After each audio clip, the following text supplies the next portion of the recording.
Welcome to Soundcheck with Pastor Isaac. We are continuing our worship series, Vertical Worship. We did a series back at the church back this fall, and we had a great time with the vertical worship learning of our congregation.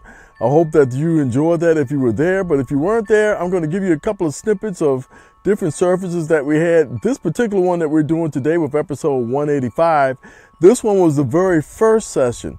You can also go to alccchrichmond.org and you can catch the rest of that whole series, but you can also catch the entirety of this particular message. I'm just doing a snippet of that particular message, maybe this week, maybe next week to finish some of that.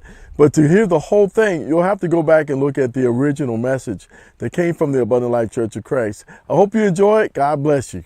But what we're going to be doing is giving you some nuts and bolts and hopefully give you something that you can enjoy and everyone can feel like this is what I need to be doing, because it's not just for the singers, it's for all of us to worship the Lord, because he is worthy of glory. He is worthy of praise. And so let's go ahead and get started tonight. Vertical worship, Adam and Eve.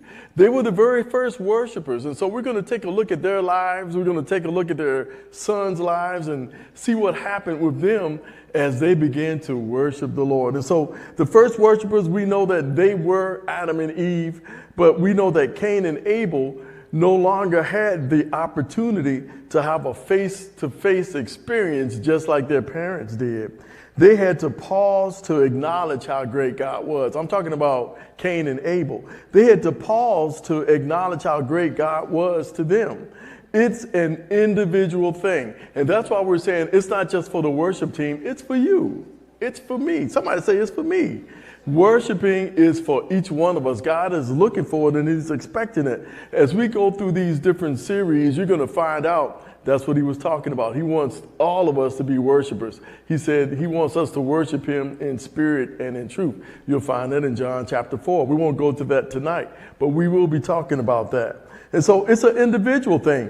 When you realize that everything that we see, everything that we touch, everything that we hear, everything that we smell, everything that we taste, it is because we have a good God that has made all of these things. And we know that because of God, we can get a glimpse of how great he is. And when we think about it, we can begin to let that thankfulness flow out of us to the Creator. And that's what we're talking about tonight. Our beautiful planet. Don't you know that we live on a planet that's beautiful? Have you ever been to one of these islands, the Caribbean islands or the Hawaiian islands or some of these other places? Just think, it's not even as beautiful as the Garden of Eden was, but yet it is still beautiful. No matter how extreme our day is, whether we have great days or bad days, we can all still be thankful that God is still in control of each one of our lives. Our daily experiences are and we must be aware that those are only possible because God is with us. God is our God. And our perception of how the world is and the life experiences that we experience are all because and possible because God is God and he is who he is, and he's given us this life. He's given us this breath. He's given us this blood. He's given us this heartbeat on the inside of us so that we can be alive and we can experience it and be aware of what God is doing.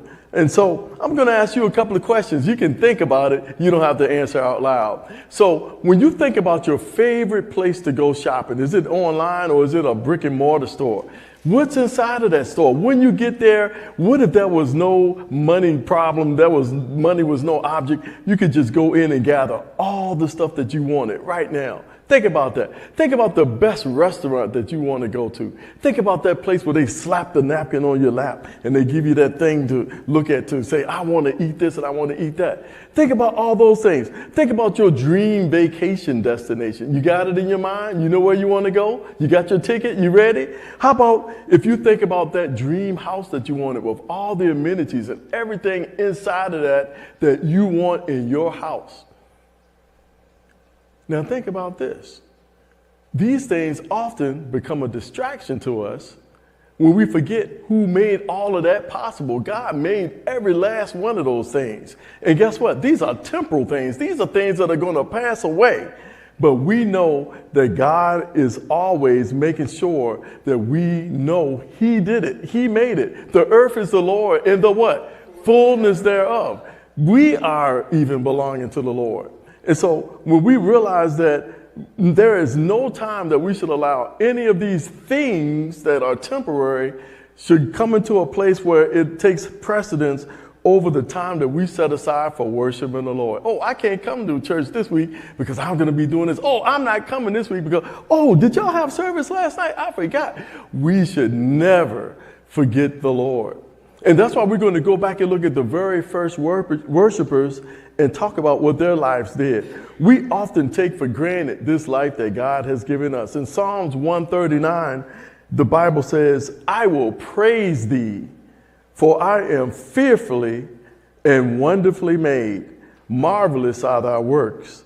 And that my soul knoweth right well. The beginning of that verse said what? I will praise thee. Look at this in the English Standard Version. Look at verse 13. We're going to go to verse 13 and 14. He already knew that he was supposed to worship God. Why? Because God made him. God was the one that put him together. It wasn't our mama. It wasn't our daddy. They had a part in it, but God was the one that planted us and put us in there. Look in Mark 12:28. We're going to look at just a few verses right there.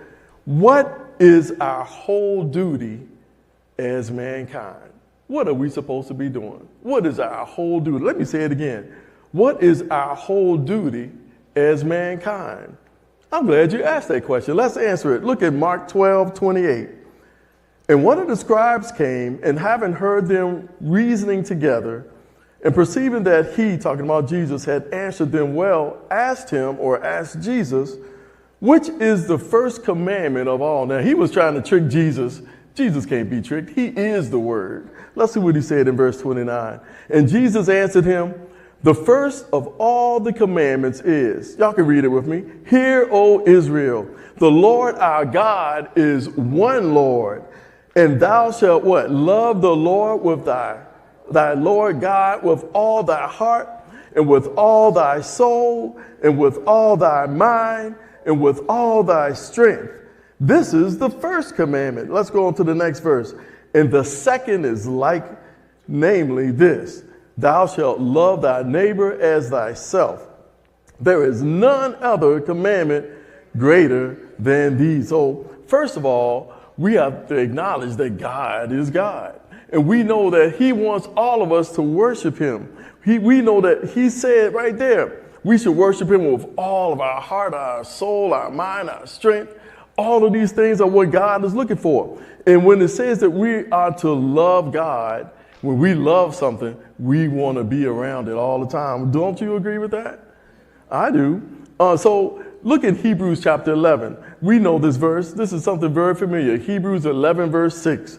But without what? Faith, it is impossible to please him. For he that cometh to God must believe that he is, and that he is a rewarder of them that diligently seek him. So in other words, we have to believe that there is a God. How many of y'all believe there is a God? How do you know? Because he's in you, right? He's in me. We know that there is a God, but some people don't know it. I'm glad you all do. I'm glad this is not a class on learning who God is. If it is, good. But if it's not, I'm glad that you already know that we serve a mighty God. Look in that same verse again. It says, without faith, it is impossible to please him. So we got to believe that there is a God. Without faith is what? Impossible to please him. And I'm saying this and emphasizing it because I want you to think about this when we start talking about Cain and Abel. Remember, Adam and Eve, they could what? They could see God. They could see his smile. They could see his laughter as they fellowship with him. They could smell his aroma as he came through the garden. They could hear his voice. Can you imagine that? Real, real, real. We hope that we can imagine what God looks like. They didn't have to think about it. They could see him. So they didn't have to believe that he was because they knew he was God. But once their children got there, they could only tell him about him. They never saw him. Let's continue. And so we must be aware that there is a God, and we are too often mesmerized with all that we see, hear, touch, taste, and smell. We talked about that. Oftentimes, we forget who made it all, and it allows us to experience some other things. Let's talk about this. Have you ever had a baby just touch you on your face? Isn't that a precious feeling? How about when you see your loved one and you get that feeling on the inside and they come up and they give you an embrace? How does that make you feel? What happens when someone else, let's say your favorite team, they score a score? I'm not going to say what it is. It could be a basket. It could be a touchdown. It could be a goal. But no matter what it was, we can hear the whole crowd yelling and screaming because they are so excited, just like you. Without that hearing, without that seeing, without that smelling, without that experience of what God has already put in us, we couldn't experience any of it. And so we got a lot to thank God for. Life happens, but without acknowledging that God is the center of all of our life and our life's experiences, we've missed the whole point of living. Oh my goodness. I'm going to say that again. If we miss the point of giving God the praise for all the little things and the big things, we miss the whole point of living. Somebody say life before the fall. Life before the fall was before there was a fall. Adam and Eve were in the garden all day, every day. And you know what they were expecting and excited about? They were expecting and excited to know that God was going to come and meet with them every day. That's what they did every day. Adam, because he had experienced that, like I said, he had to describe to his sons everything that he could remember about his face-to-face experiences with the Father in the garden. Adam had to try to explain the unexplainable joy, the unspeakable joy, the emotions, the laughter, the knowledge that God was sharing with them, the wisdom, all of the capabilities that God had. And it was beyond their capability to even imagine half of what it looked like. Eve tried to describe the brilliance of the beauty of God's voice and her insatiable desire to be in his presence every day. Cain and Abel wanted this experience, but they could never have it the same way as it was with their parents. They were aware of who God was because they needed to know who he was, but they really couldn't see everything that their parents said. They had to go by what? By faith. They had to have faith to believe that what their parents were talking about was true. Their worship was centered around what they had heard about God. Does that sound familiar? That's how we are. That's why I'm saying it tonight, because we're in the same situation. We can't see God. We know he's real. We've heard him. We've heard Pastor Garrett talk about him. We've heard Apostle Foreman talk about him. We felt his presence. We felt his healing. But we still have to believe. We still have to have faith. And so they would offer unto God what they had in their possessions to give. Adam and Eve gave themselves completely to God before the fall. They gave all of their love, their devotion, their attention. They were always totally focused every day without distraction. Can you imagine that? Completely undistracted with who God was. They could see God. They could see his smile, as we talked about. They could feel his love, and they could experience the devotion and the passion that he had towards them because he could see them. I remember when my kids were young and I would come home and they hear the key in the door, and guess what my kids would do? They come running and they hug my legs. Hi, Daddy, Daddy. Daddy's home. I can imagine Adam and Eve when they hear the garden just sounding different because God was in it. His presence just made something happen, and they knew that God was in the house. How many of y'all could hear when your parents got home? Some of y'all won't listen. When your parents got home, you knew they were in the house. When God arrived, they knew that God's presence was there. And they could hear the voice, and they could hear and see the love that was in him.